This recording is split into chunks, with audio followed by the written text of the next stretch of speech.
This is a video presentation to support those who could not make it to the designated Safeguarding Lead network meetings Term 3 for the academic year 2021-22.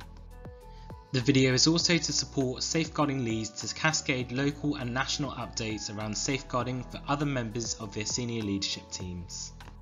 This video has been brought to you by the Bristol City Council Safeguarding and Education team, together with the Keeping Bristol Safe partnership. Please be aware that this is a video created from slides from live events. You will be able to access the hyperlinks to resources in the slides in the video description. Here's what we'll be covering this session: local and national news, Keeping Bristol Safe partnership updates, managing low-level concerns from a LADO and HR perspective, and the multi-agency updates. These will be available as slides on the Bristol safeguardingandeducation.org website. There have been national child safeguarding practice reviews commissioned by the Secretary of State for Education, Nadeem Zahawi. The first is for Arthur Lavinia Hughes. For a summary of schools' involvement, please see a commentary from Andrew Hall. The other review is into safeguarding children with disabilities and complex health needs in residential settings. Whilst it is likely that the salient points of learning will be for our special settings, no doubt there will be some learning for the whole education workforce that we can reflect upon. Do keep an eye out for these pieces of learning when they are published. The government has launched a national campaign to tackle sexual abuse called Stop Abuse Together. It is advised, if you do have a public-facing safeguarding forum, for your setting to consider hyperlinking to the campaign, as there is information for professionals, parents and children. Online safety, pornography and sexual harassment. The profile of these concerns have been raised from Ofsted review into sexual violence and sexual harassment in schools and colleges. There have been a number of resources published to try and develop competencies around tackling this. The Children's Commissioner has published Talking to Your Child About Online Sexual Harassment, a guide for parents, and The Guardian, building on this, published an article with simple steps around how to talk to your child about porn and other online harms. These are both aimed at parents and are suitable for children across all phases.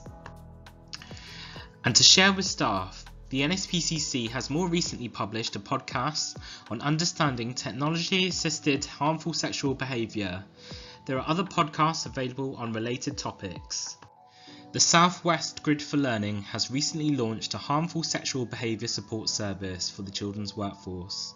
The service offers advice on individual cases or incidents of harmful sexual behaviour, guidance on policy development, and sharing relevant resources, best practice and contacts around harmful sexualised behaviour. Whilst this is a national service, we strongly advise that for those high-risk cases where you are likely to require social care intervention, that you continue to work with Be Safe, our local specialist service for those children who demonstrate harmful sexualised behaviour. Details of how to access the contact details for Be Safe are on our website under the Local Contacts tab. The Centre of Expertise on Child Sexual Abuse are launching a series of resources to better support those working with children to better respond to incidents of sexual abuse.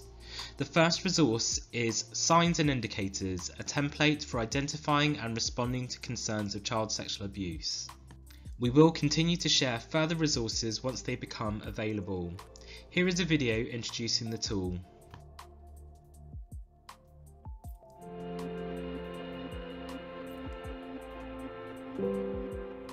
Our Signs and Indicators template is designed to support a common language among professionals to identify, discuss, record and share concerns that a child is being or has been sexually abused.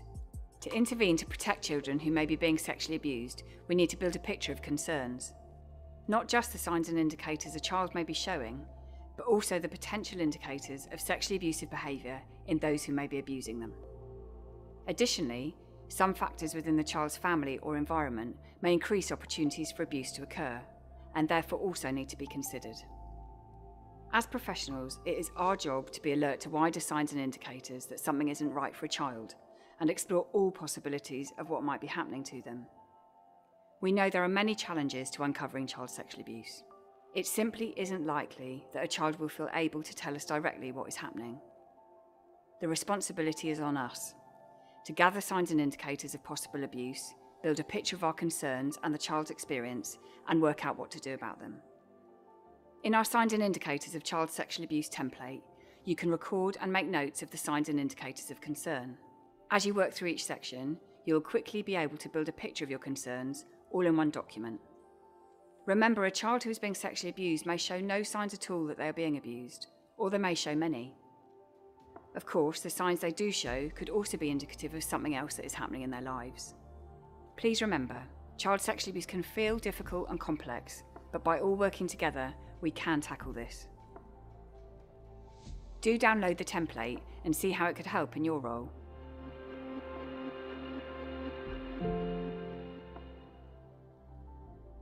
For those of you who have been following the child sexual exploitation case in Rotherham, the Independent Office of Police Conduct have published the learning and recommendation from Operation Linden. Many of you have probably reviewed and restructured your safeguarding teams this academic year to reflect your new duties around keeping children safe in education 2021 to promote educational outcomes for those who need a social worker. This article provides a helpful commentary around the use of power, relationships, and training around leadership and management styles. Despite it being reflective of health organisations, the article allows you to consider the efficacy of your own leadership approaches. Bristol City Council has published its Alternative Learning Provider Review Improvement Plan. To access the published review report and the plan, please see the links in the description. There are a few upcoming dates for your calendars.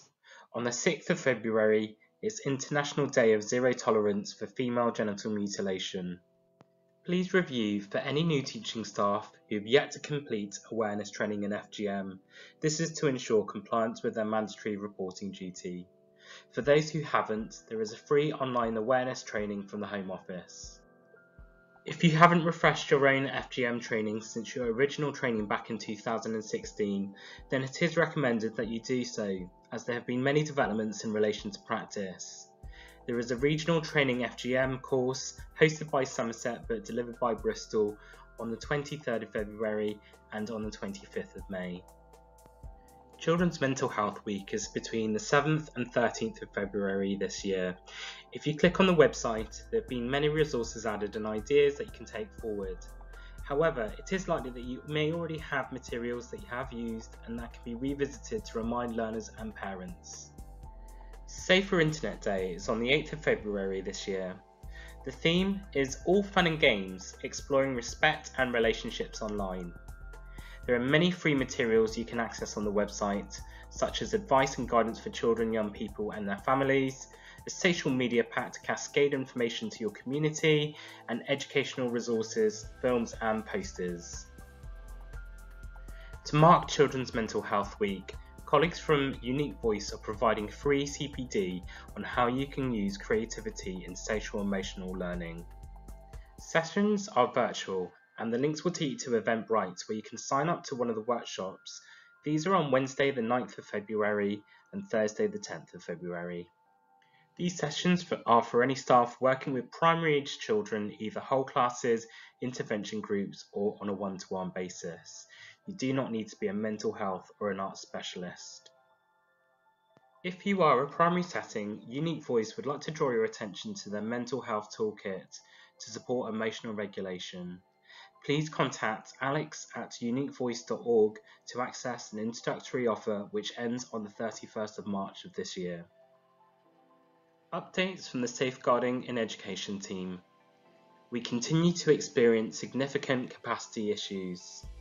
This is a gentle reminder that if you need advice and guidance around individual cases or about a child, please contact Families in Focus. Their contact details are on our website under the Local Contacts tab. Helen MacDonald, South School Safeguarding Advisor, is on a secondment to progress the actions from the ALP Safeguarding Review. We are looking to recruit, but still awaiting a decision from our Finance Department. In the meantime, South Schools, please continue to liaise with the rest of the team. Contacts are on our website under Safeguarding in Education team. We are pleased to welcome our new business support, Laura Maris. You are likely to correspond with her around training bookings and invoicing, but she has already been a massive support to the team. We continue to have uncertainty around the long-term resourcing of the data officer roles. We have been given some assurances for short-term funding to keep things going. However, we continue to experience disruption to the daily incident review management notifications, police safeguarding notifications, MARAC, and the Section 175 audit. Work undertaken by the team is prioritised on a risk-based model where high risk of harm has been identified. It may be that we will take longer to respond to you if your query is low risk. Ofsted complaints. Bristol settings have had 40 complaints so far this year between terms 1 and 2. For comparison, there were 50 complaints for the whole of the academic year 2020 to 2021. A significant number of the new complaints this year have become qualifying. This means that under Section 11A of the Education Act 2005, Ofsted progress an investigation which can include an emergency inspection. This means that an HMI, one of Her Majesty's inspectors, will carry out further inquiries. Whilst we have seen a significant increase of Section 11A qualifying complaints, to date we have not had any inspections as a result of one of these. Reasons for qualifying complaints can be due to repeat complaints for a setting or the severity of the contents of a complaint being of significant worry.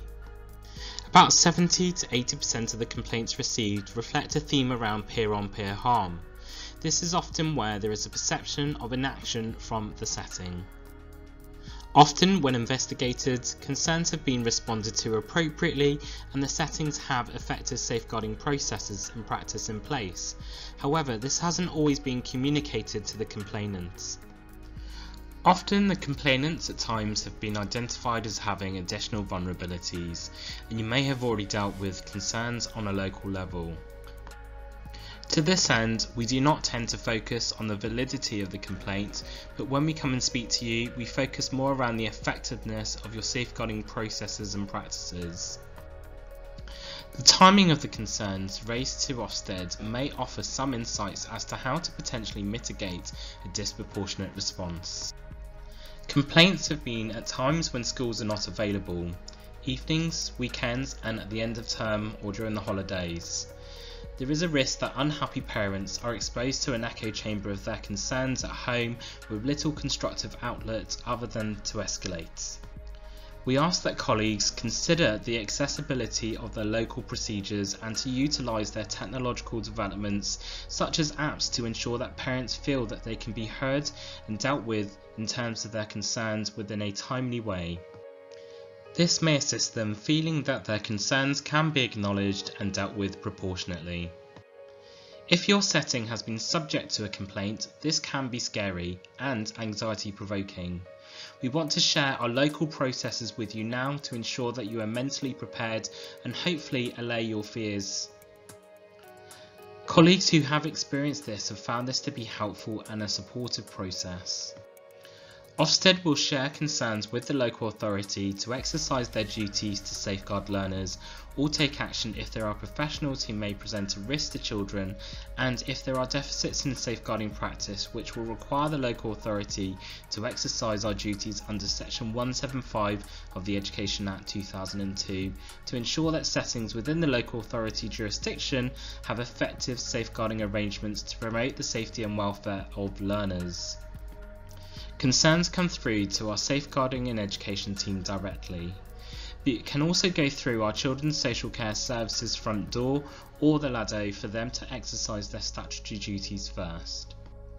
We feel it's important that you are made aware of any concerns regarding any deficits in practice so you can make amendments. The Safeguarding and Education team will share with you what information we can. If the complainant has given full consent or the complaint is anonymous, the complaint will be shared with you in full. If the complainant has not given consent, we will only share the themes of the complaint. We then would like to meet with you to discuss and review your practice around the themes identified in any complaint, to exercise our duty under Section 175 of the Education Act, but also to provide you with independent scrutiny. In most cases, we were able to highlight good practice that the setting provides for the school community. If there are recommendations to be made for any deficits, we will make you aware of these.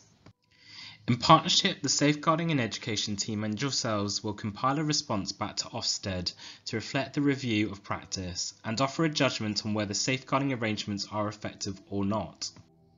A copy of this should be shared with your governance to ensure accountability of any recommendations. If your setting is an academy, the Educational Skills and Funding Agency may also request a copy of the response. Actions for you to consider to mitigate complaints for peer-on-peer harm. It is important to recognise that settings do respond to the vast majority of incidents and that you often have good processes and practices. It is often the wider contextual engagement which can lead to the assumption that action isn't taken or taken to the satisfaction of the complainant. Using the Anti-Bullying Alliance's model to conceptualise, settings can often do Step 1 really well. Step 2 is also in the vast number of cases happens where you might do some targeted or bespoke interventions for peer groups, classrooms or year groups. It is Step 3 where we propose could be where further developments in practice can happen. Here are a few actions for you to consider to mitigate the risk of complaints. For complainants, there is often a disproportionate expectation on sanctions for children who may have harmed their child. This could be an expectation to exclude or suspend.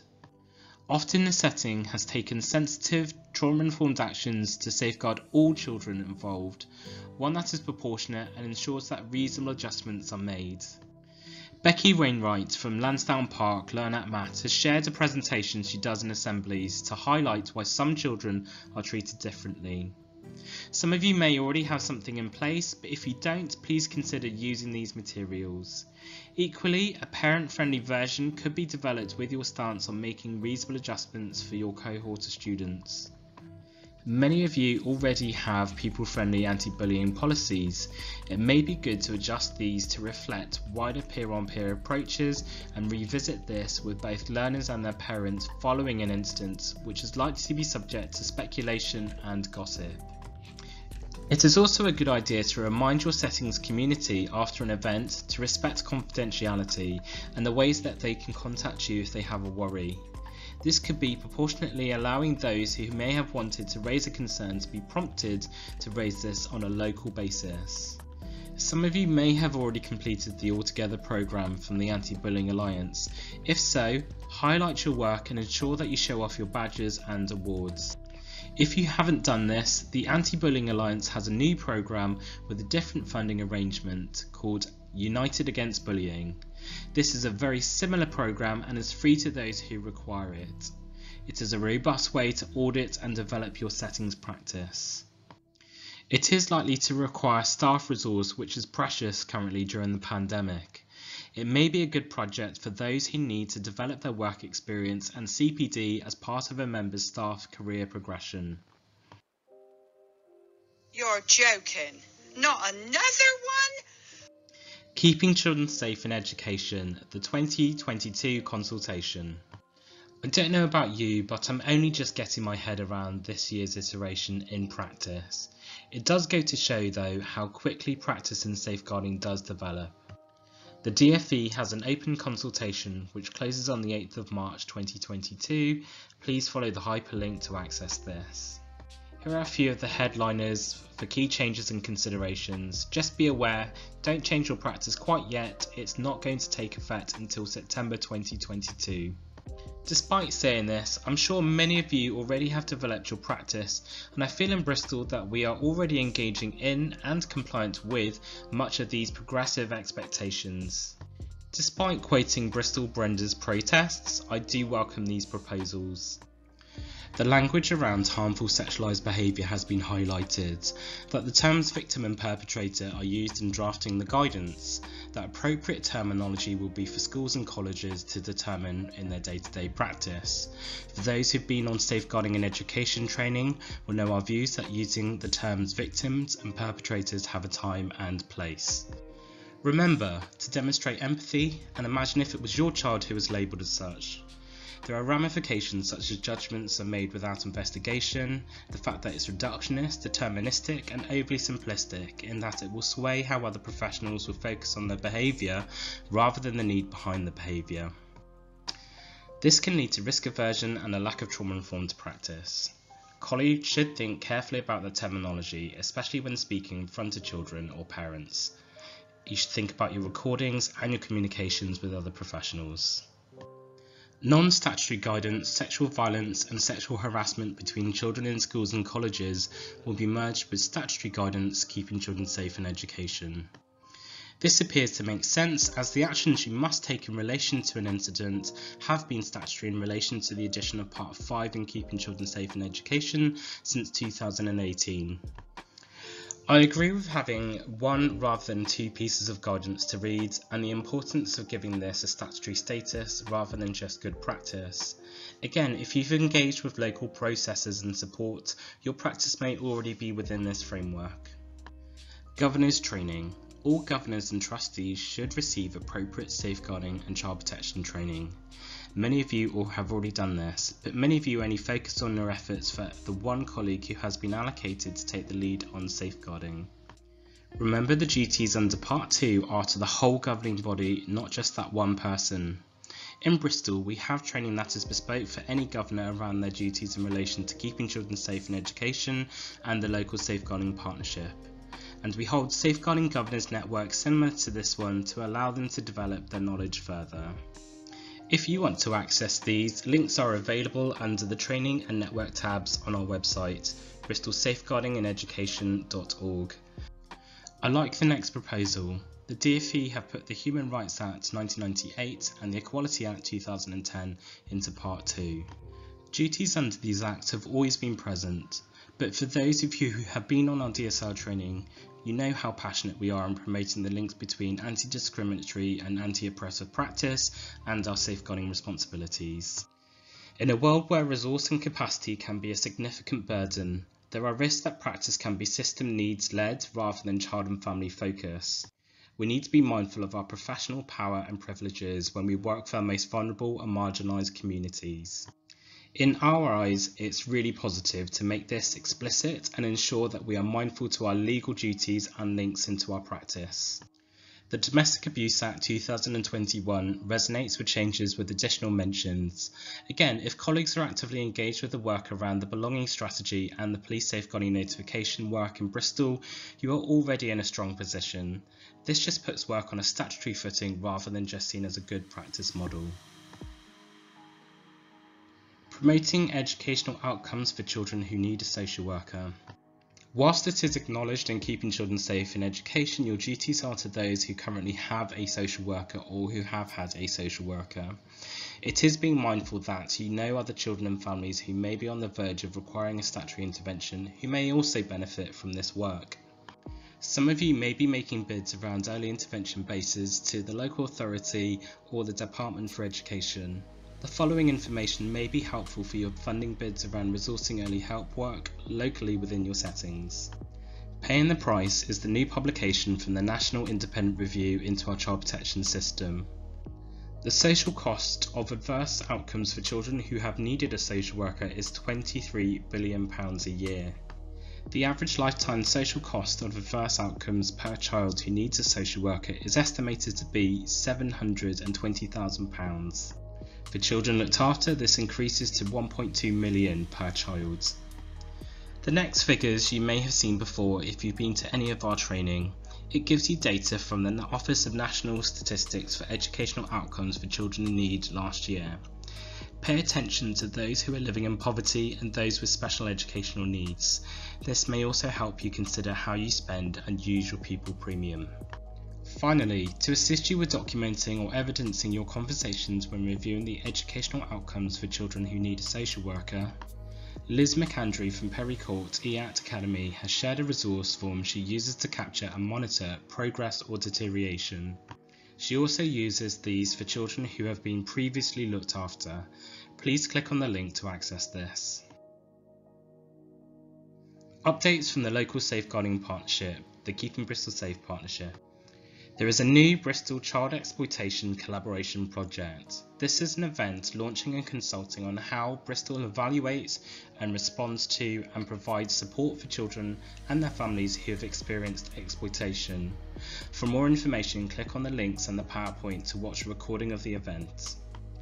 Safeguarding Year 11 Post-16 work. We held an event last term for secondary, post-16 and alternative learning providers to try and capture where the areas of concern and development are and actions we need to better safeguard those who seem to be overrepresented in serious incidents and statutory reviews around serious youth violence. Thank you to all those colleagues who contributed. This was a valuable exercise. I've shared the data and feedback from the session. You can access a PDF of this by clicking the link. Actions taken so far. Local authority officers have already met to consider and reflect on some of the areas of development in relation to the systems and the effectiveness of information sharing for this cohort. The learning will also shape actions from our recent youth offending team inspection. We do have some advice for our secondary colleagues. If you haven't already started to do this, please identify your vulnerable cohort in Year 11 now and collaborate with your careers advisors around supporting this cohort about what support may be required for future transitions. It is important that you make reasonable adjustments in putting more time and effort to engage with this cohort now rather than waiting later on in the academic year when you are more likely to be busy and this cohort are swept up in the setting's usual practice. We will be running more of these workshops to develop work in partnership with you. Safeguarding and Education Data Officers. There has been a funding bid submitted to the Keeping Bristol Safe Partnership Executive Board for long-term sustainable funding from our multi-agency partners. Once we have an outcome, we will cascade and update information through our usual communications channels. Keeping Bristol Safe Partnership Escalation Policy. We have had many disproportionate escalations recently, which has led to delay in actions being taken, but may also lead to fractious relationships being developed between agencies. This is a gentle reminder that you need to follow the local safeguarding partnerships processes and practices under Keeping Children Safe in Education Part 2. I have hyperlinked the local guidance which you can access on the Keeping Bristol Safe Partnership website. The vast majority of cases of escalations for education are with social care. However, you can use this with other agencies such as the police and health or other settings. We will use social care to illustrate. Initially, you should liaise with the caseworker and try and resolve the concerns with them directly. It is acknowledged that sometimes working relationships can be difficult or strained, but remember, you are on the same side in wanting safety for the child, and that you are skilled practitioners in being able to navigate difficult conversations. If you cannot agree, then you should liaise with their team manager. If you don't know who this is, you can contact the Safeguarding and Education team, but hopefully you can get this information from the worker you have a disagreement with. With either of these points, it is useful to be able to capture your concerns in writing, but equally having a telephone conversation can be a lot more personable and may alleviate any tensions that may be present. If you have exhausted this, then you can go to the Deputy Service Managers for discussion. I will share these local contacts with you as a slide linked to the video resource. It is asked that you identify the children to which the escalation relates to and the steps that you have already taken to resolve the dispute. For further escalations beyond this will often require intervention from the local safeguarding partnership. It is requested that you use the Keeping Bristol Safe Partnership monitoring forms so we can learn from these incidents. Attendance in the news. There are increasing amounts of children nationally and locally who've become illiterally home educated due to vulnerability in the pandemic. A number of children and young people have become missing in education. An inquiry has been launched by the Department for Education and the Children's Commissioner in terms of what actions agencies have taken across the country to ascertain the safety and welfare of the children we haven't had eyes on. For local updates and forums for advice and guidance, please click on the local attendance updates in the links.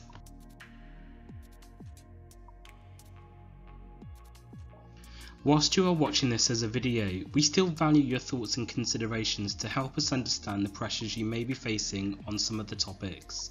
Help us help you by sharing your thoughts on what has been shared so far. Tell us if you have any concerns or worries for practice on the topics shared so far. Do you have any good practice that you would like to share, or any resources that can help develop a community of practice? If you do, please provide your contact details so we can follow up with you. Do you have any thoughts around anything the Safeguarding and Education team or the local Safeguarding Partnership can seek to resource or support, such as tools, or even raise concerns around other agencies' practice? Either use the QR code to feedback or the link in the description. Managing low-level concerns. Since the publication of Keeping Children Safe in Education 2021, there has been a demand on our local statutory local safeguarding designated officer. We wanted to use this opportunity to work in partnership with education settings to develop resources and a confidence around how to tackle low-level concerns proportionately, but also bring clarity around the concerns that meet the harm threshold. LADO, concerns that meet the harm threshold. The harm threshold for the LADO has been set in statutory guidance working together to safeguard children and keeping children safe in education. These are where a member of staff or professional has behaved in a way that has harmed a child or may have harmed a child, that they have possibly committed a criminal offence against or related to a child, or behaved towards a child or children in a way that indicates they may pose a risk of harm to children. The newest one, which was introduced a couple of years ago, behaved in a way which indicates that they are unsuitable to work with children. This can be ambiguous and nebulous, and will require some additional thought and consideration in line with the newer developments in keeping children safe in education around how to manage low-level concerns. There have been developments in how to use the LADO services in Bristol. On a local level, there is a new section on the Keeping Bristol Safe Partnership website. Please bookmark this webpage if it's helpful. On the webpage, there is a new form that can be used to request advice and make a referral. The LADO's capacity has been reduced with the volume of concerns coming through. You can continue to seek further advice and guidance from the Safeguarding and Education team or even your HR contacts for lower level concerns. When you complete the form, please complete all of the form, which includes which of the statutory harm tests you feel has been met, including any additional fact finding you have done in relation to the concerns. For the LADO's contacts and for more resources, please visit the LADO's webpage on the Keeping Bristol Safe Partnership. The link will be in the description. It is important to remember inappropriate referrals can lead to impact on the LADO service and dilutes the ability to focus on the higher risk cases that require the resource. If prompted to progress an investigation under Keeping Children Safe in Education, under the direction and management of the LADO, there are some useful resources which have been linked around templates, a step-to-step guide, and signposting to training. The LADO recommends at least 2 members of staff have undergone training which enables them to undertake investigations. There are a few tips to consider to exercise your professional judgment when determining whether it's a low-level concern or whether it's met the harm threshold. Often concerns need a little more exploration before a referral is made. Doing a fact-finding exercise doesn't mean you go and carry out a full investigation, but asking reasonable questions such as, what has happened? When did it happen? Who was present? Gather factual accounts using TED questioning. Tell me, explain to me, describe to me. Do you consider, are there any patterns of frequency or concern? One event may constitute as a low-level concern, but a repeated action where maybe a management instruction has been ignored is more likely to evidence that the person may be unsuitable to work with a child and may meet a harm threshold at that point. Touch. Has it actually caused harm to the child?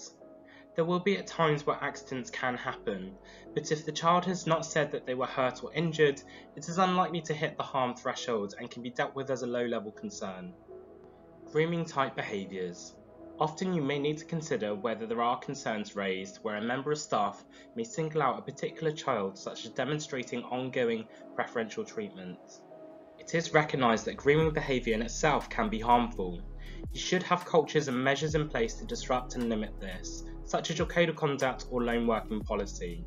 If the member of staff has overtly ignored these and there have been disclosures from the child, then this is more likely to have met the harm threshold. This resonates with the first point around patterns or frequency, where there are persistent breaches of your measures put in place to keep children safe. Emotional harm. A very small amount of referrals that come to the LADO are around this form of harm. This may be where a child has been singled out by a teacher who persistently targets them disproportionately beyond what is expected of their professional role and the setting's process and policies. You may see an adverse behaviour change because of this. This may meet the harm threshold, but a fact-finding exercise can support understanding as to whether there is a deficit within that member of staff, or whether this is poor policy and practice of the setting. Parental complaints. At times, settings have referred their concerns onto the LADO due to a parent or carer referring to a concern as a safeguarding issue. This does not dismiss the experience of the parent, but this on its own should not prompt a referral. Your fact-finding with speaking to those initially involved may dismiss concerns as a low-level concern rather than one that has met a harm threshold. Lastly, reflect on whether you are likely to be risk-averse. It is acknowledged that managing risk is uncomfortable, messy, and difficult.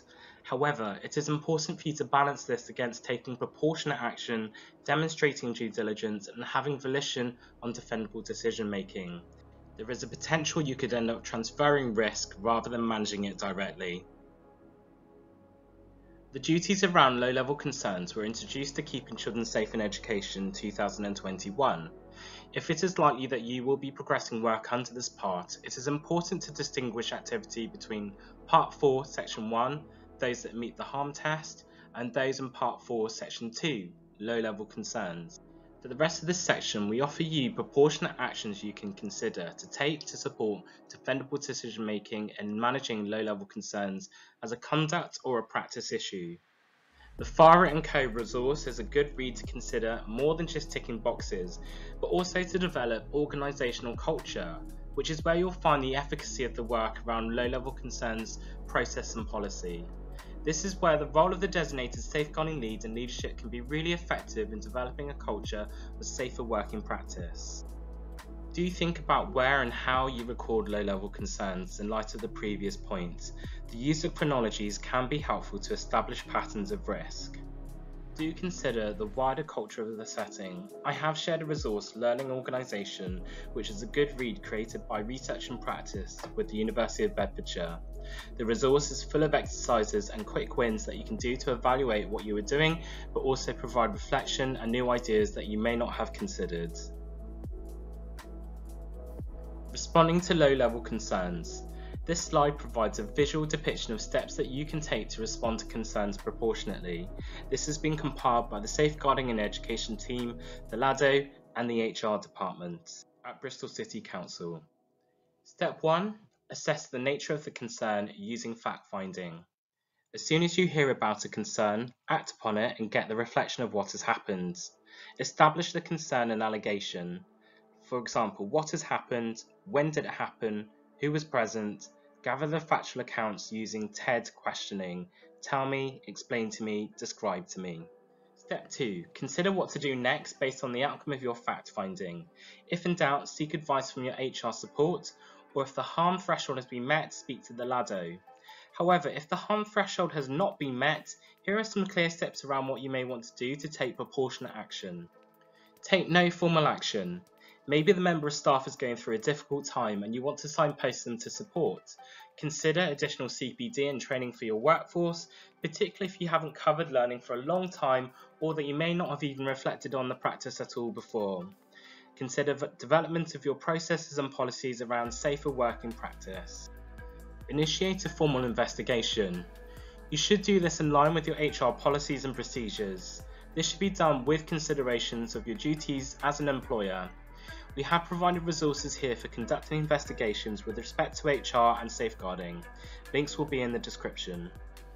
Or you can issue a management instruction, following up on expectations formally in writing, which will stay on the member of staff's file, which explains the formal expectations for the employee. Outcomes of formal investigations. If you progress to a formal investigation, it is important to acknowledge which sections of Keeping Children Safe Part 4 you should be doing this under, to ensure proportionality, which can have a longer term impact on the member of staff. For investigations under the LADO where the harm threshold is met, it is appropriate to refer to Keeping Children Safe Part 4 Section 1. You should conclude your investigation using one of the Keeping Children Safe in Education outcomes: substantiated, unsubstantiated, malicious, unfounded, or false. Ensure that you share the report outcome to both the LADO and your HR department to consider the outcome from a safeguarding and employment law perspective. The outcome is discussed with the commissioning manager, the LADO and HR to consider next steps, be this a disciplinary or other recommendations and or wider learning for the organisation. For low-level concerns, you will not involve the LADO unless, under the course of your investigation, you uncover more information which indicates the harm threshold has been met, in which case you can refer into the LADO once this has been established. It is important that any investigation regarding a low-level concern is undertaken under Keeping Children Safe in Education Part 4, Section 2. A low-level concerns formal investigation outcome must not reference the Keeping Children Safe harm threshold outcomes. Instead, the outcomes that should be used are whether concerns are upheld or not upheld. Otherwise, this could confuse whether the concerns have met the harm thresholds. The commissioning manager will agree with the outcomes or not, and then discuss with the HR support whether action should be taken depending on the severity of the concerns and the potential breach of conduct. Again, there is likely to be systems learning in these circumstances. Ensuring appropriate outcomes can have implications for issues of references and taking proportionate action to refer on to other agencies or not. When considering references and referral, again we have separated actions dependent on what sections of Part 4 of Keeping Children Safe in Education you may want to consider. When the harm threshold is met under Part 4 Section 1, you should only mention concerns on a reference if the safeguarding concern is substantiated following a disciplinary hearing. There is also a legal obligation to refer to the DBS when you dismiss based on a safeguarding concern. The LADO will direct this, but it's the DSL's responsibility to refer this and ensure that this has been completed.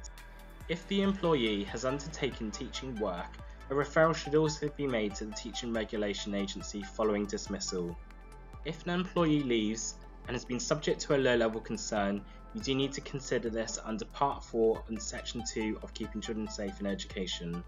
You should not include details around the low-level concern on a reference unless the issue relates to a concern that would ordinarily be included on a reference, such as misconduct or poor performance.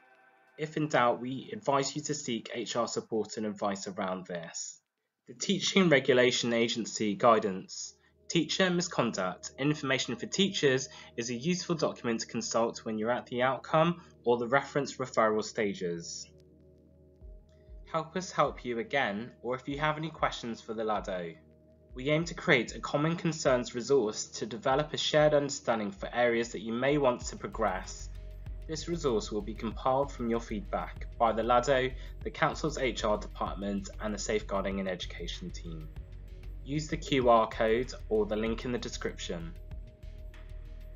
That's it from us. If you need any local multi-agency updates, please click on the link in the description.